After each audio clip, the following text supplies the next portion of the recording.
Hello, good day everyone. Uh, I'm presenting healthcare marketing plan for Pfizer. I am Vani Pacha and my teammates are Anushu Papani and Sibyl Peraria. Coming to the next slide, overview of Pfizer. Founded in 1849, which are headquartered in New York City, in 25 countries worldwide, known for innovative medicines and vaccines. The breakthroughs are Lipotor, Viagra and COVID-19 vaccine. The current focus is on mRNA, oncology, and rare diseases. The next slide is executive summary. The executive summary is showing declining COVID-19 vaccine revenues, the patent expirations during key drug sales, and the intensifying competitions of Moderna, Novartis, and J&J, pricing reforms and trust challenges in global markets. The main aim is reposition fiber as a diversified biotech leader. Coming to the next slide, environmental analysis. The environmental analysis includes competitive forces, economic forces, socio-culture forces, technological forces, and political and legal forces. The competitive forces are Moderna, J&J, and Novartis.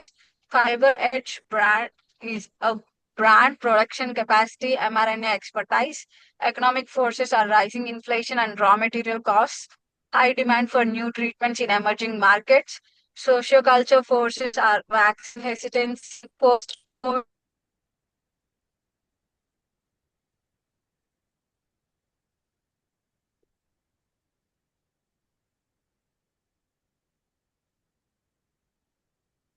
change, political and force of price reforms, EU price caps, patent expiration, growth of generics, biosimilars, strict FDA, EMA regulations for drug approval.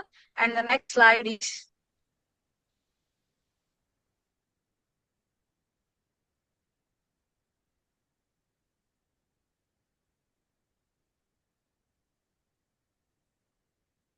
Okay, I'll go with this target market, business to business and business to consumers and business to government.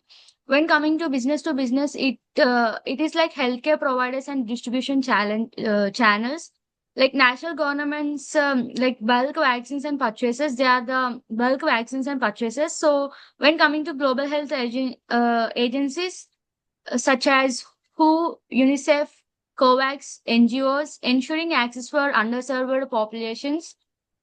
Coming to business to consumers, like directly to the patients, high risk and patient populations, hospitals and pharmacies are primary distributors for business to consumers.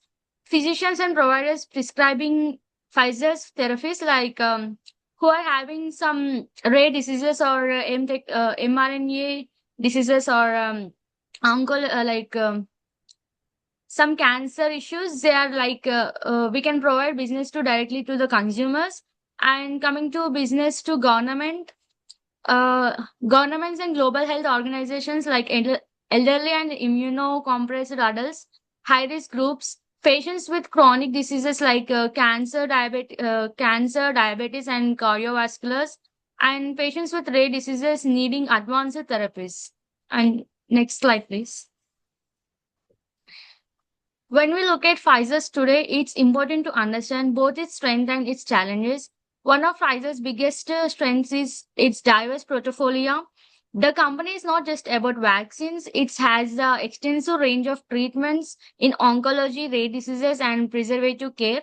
This diversity, combined with its reputation as one of the most recognizable pharmaceutical brands all over the world, gives Pfizer a very strong foundations. On top of that, its research and development expertise, especially in mRNA technology, positioning the company as a leader in scientific innovations. And many companies not only have strengths, but it should faces some weaknesses. So over the past few years, its revenues from COVID-19 products have sharply declined and several key patents have expired. This has opened the door for generics and biosimilars to step in. eating away at Pfizer's market share. In a way, this has to left Pfizer's vulnerable, and it needs to define how it sustains long-term growth. On other hand, challenges also creates opportunities. Pfizer can expand its leadership in oncology, which is one of the fastest growing areas in medicine.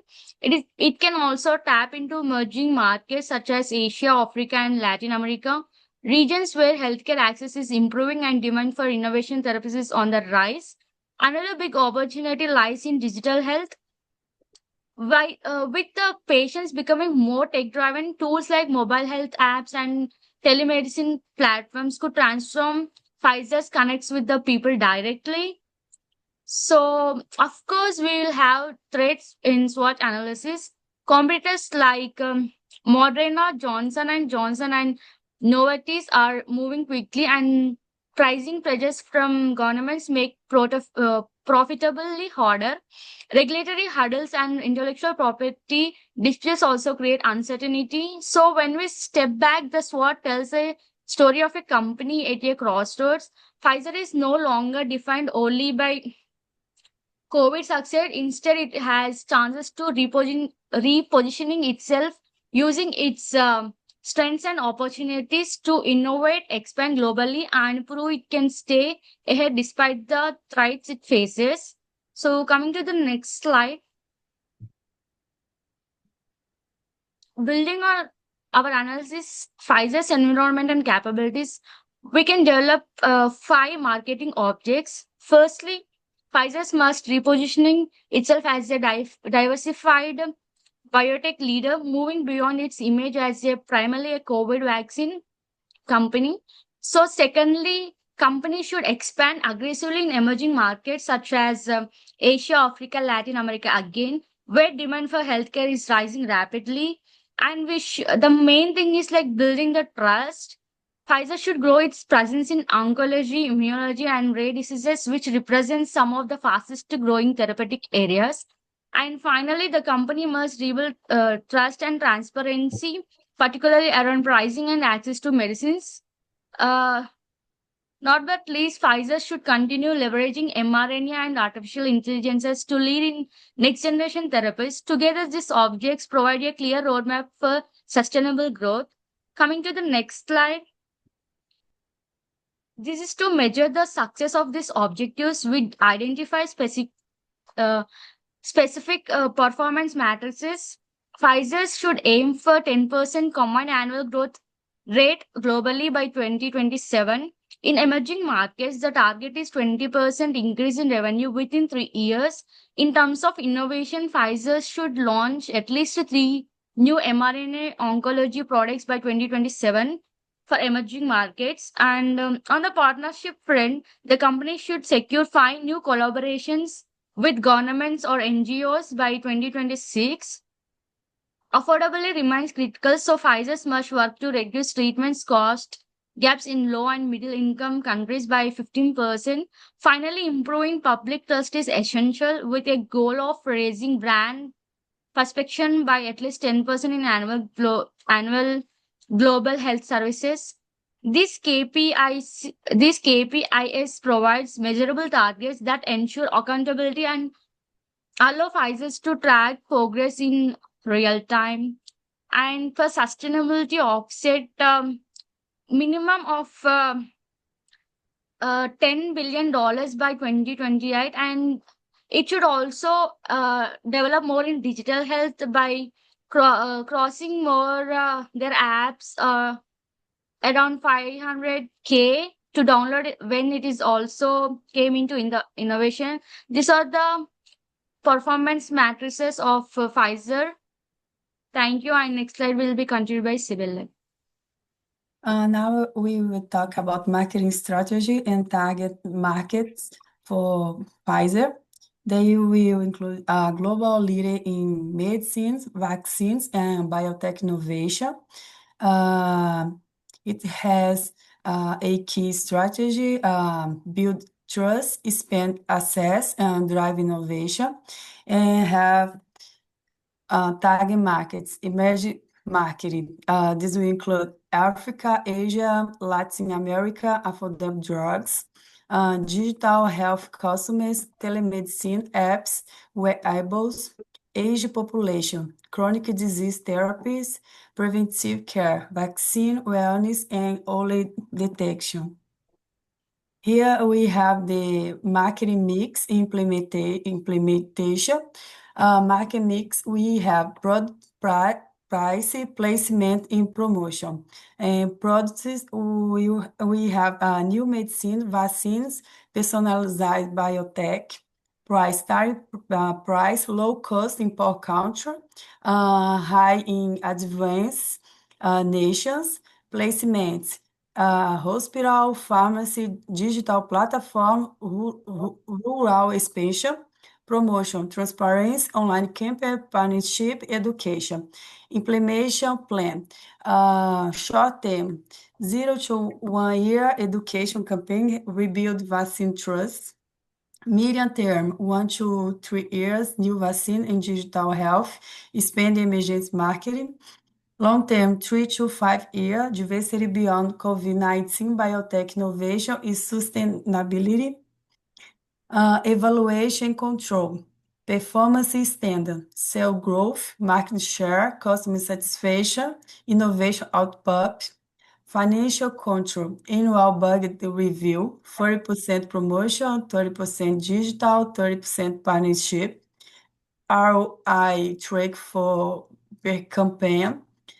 They will monitor monthly progress report, quarterly strategy review, yearly evaluation versus goals, risk monitoring, new entrants, law publicity. Just to conclude our final project on marketing plan, the Pfizer is a turning point.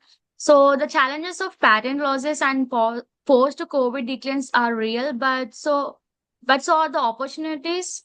By repositioning as an innovator, expanding in oncology, reaching new markets, and embracing digital health, and ensuring financial resilience, Pfizer can transform these challenges into long-term growth.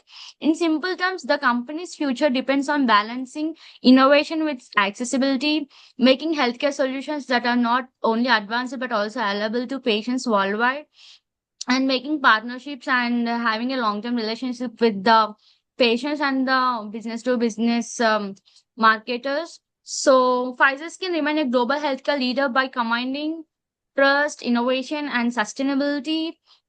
Just to wrap up, Pfizer's journey ahead is about turning towards challenges into tomorrow's opportunities. By innovating and expanding accesses, it can continue shaping the future of global healthcare. Coming to the references, this was our reference list for Pfizer, and that's all for our final project. Thank you. Thank you.